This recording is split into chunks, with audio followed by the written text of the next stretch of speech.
Hi, my name is Destiny, and for social psychology, I would like to go over my revelation presentation, in which I would like to talk about the misinterpretations of not engaging in eye contact. As we are progressing through this class and getting into more and more dense chapters, it is important to remember one basic concept from chapter 1, which is that common sense does not exist. So just throw it away. What might seem like common sense, something that is so simple, actually has more complexity than we might think. For instance, I want to talk about how a lack of eye contact can be misinterpreted.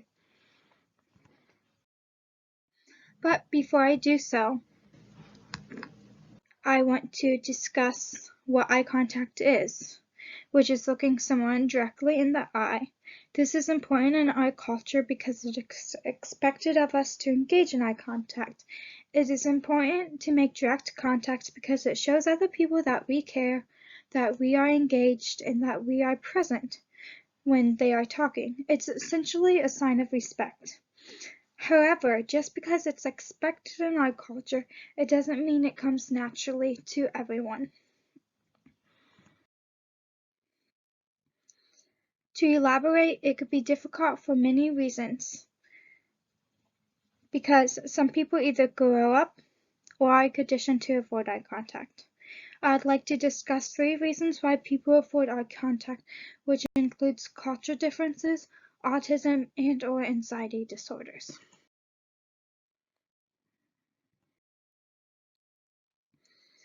People come from all kinds of backgrounds, making us a diverse population. With that being so, it brings differences among people. While in our culture, eye contact is a form of being respectful, it is not always the case. In different cultures, eye contact is actually a form of disrespect, and it can be used as an intimidation tactic.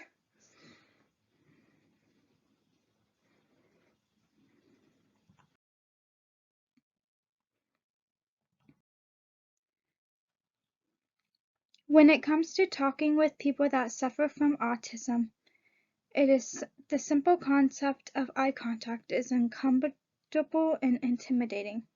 People that suffer with autism have different chemical wirings, making them different from the average person, which may make them lack proper social cues, such as engaging in eye contact when they are having a conversation. The last reason why one might avoid eye contact is due to anxiety. Whether it's trauma-related or not, people that deal with anxiety disorders may feel like disconnected from people at times. They also might have poor eye contact due to feeling of awkwardness or distrust.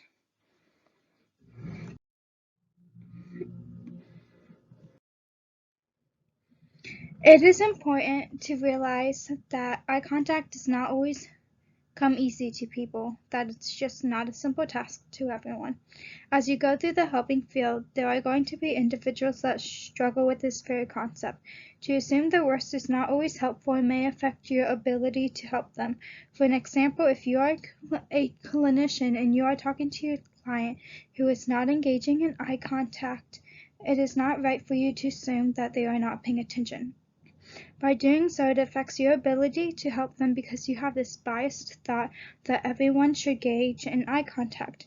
By having this biased thought, it prevents you from feeling your duties for remaining subjective. Get the false perception out of your mind that says if someone doesn't look at you, it's because of you. It's not because they don't care. It's not because they're not paying attention or that they are being disrespectful. It may be because eye contact does not always come easy to people. It may be a form of normalcy, but when someone does not engage in eye contact, doesn't mean it's abnormal. Not engaging in eye contact could be misleading because you may perceive someone as being disrespectful, but the truth is, it just makes them uncomfortable for different reasons.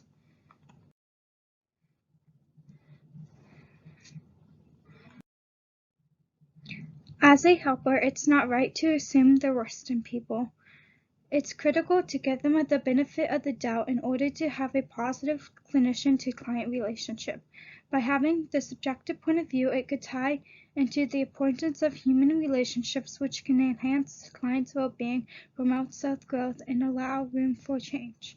If you do assume the worst, you may come across as hostile, or even if the client doesn't catch on to the tension, it prevents you from doing your due diligence by helping them effectively.